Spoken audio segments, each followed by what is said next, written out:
Welcome back to the Crimsafe Endurance Countdown here at speedcafe.com. I'm Ben Beasley, joined by Warren Luff. And Luffy, today we're going to talk about Dumbrell Motorsport, a team at one stage you actually drove for. So you know the background of the team, but this year they're running 2 cars. They've come back from a 1-car operation last year to 2 cars, and really leading the charge is Nick Pirtek, and he's going to be joined once again by Oliver Gavin.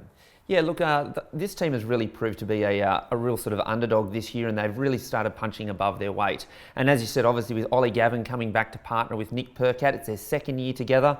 Ollie's going to come back with a lot more experience. And when you look at the credentials of Ollie in terms of what he's done in motorsport, for us as a category to have him come back, he's racing all different cars all over the world. He obviously won at Le Mans this year. So these guys are really going to be a force to be reckoned with. They finished 3rd at Bathurst last year. They were consistent at both Sandown and the Gold Coast. So I think these guys are going to be in with a shot. They've just got to stay out of trouble, have good pit stop strategy. And obviously with Barry Hay coming on board this year, the team has really stepped up to that next level. When you have a look at Nick Pirtek this year, qualifying hasn't been always so great, but come Sunday, he's a guy who's always moving up the order.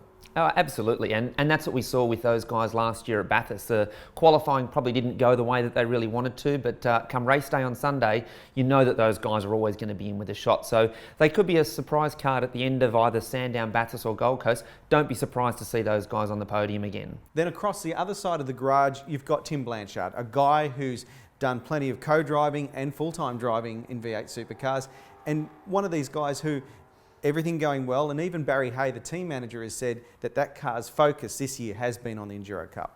Yeah, absolutely. Look, those guys are going to be a force to be reckoned with come sort of later on Sunday afternoon. Probably don't look for them to be in the top 10 in qualifying, but again, we know that in these endurance races, it's all about smart pit strategy and just staying out of trouble.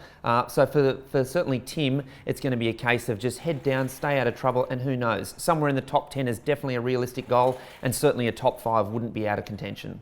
Well, let's hear from the guys at Dumbrell Motorsport.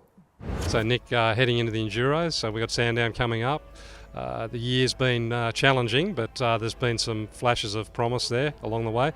How do you think you're looking leading up to the big ones?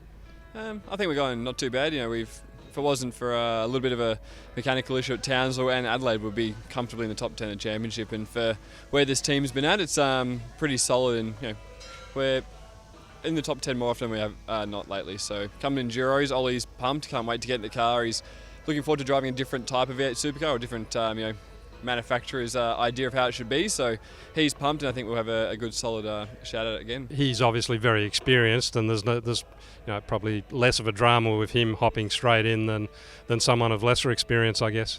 Oh, exactly.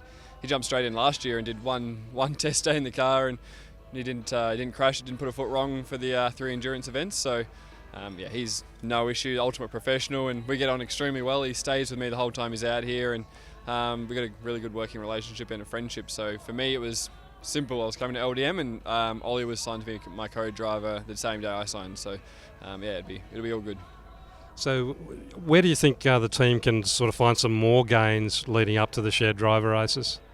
For us, it's purely in the engine or the horsepower side. We're just lacking a little bit at the moment.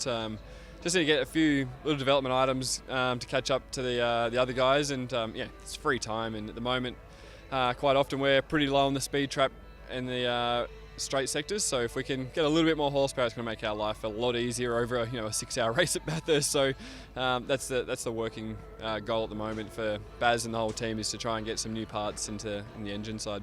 Tim, we're on the fringe of the shared driver races. Do you feel there's a good chance that there's going to be more to come from you guys in the longer races, and you can really show, how the team's progressed and how you guys have progressed as a unit? Yeah, definitely. I think that's going to suit our strengths a lot better. We've kind of struggled a little bit in qualifying, so the longer races suit us a bit better, and the tracks in the Endurance Cup are tracks that traditionally I've gone a lot better at. So we're pretty confident that we can get some good results, and really set our year up. That's the word from inside Dumbrell Motorsport. Stay tuned here to speedcafe.com as we continue the Crimsafe Endurance Countdown.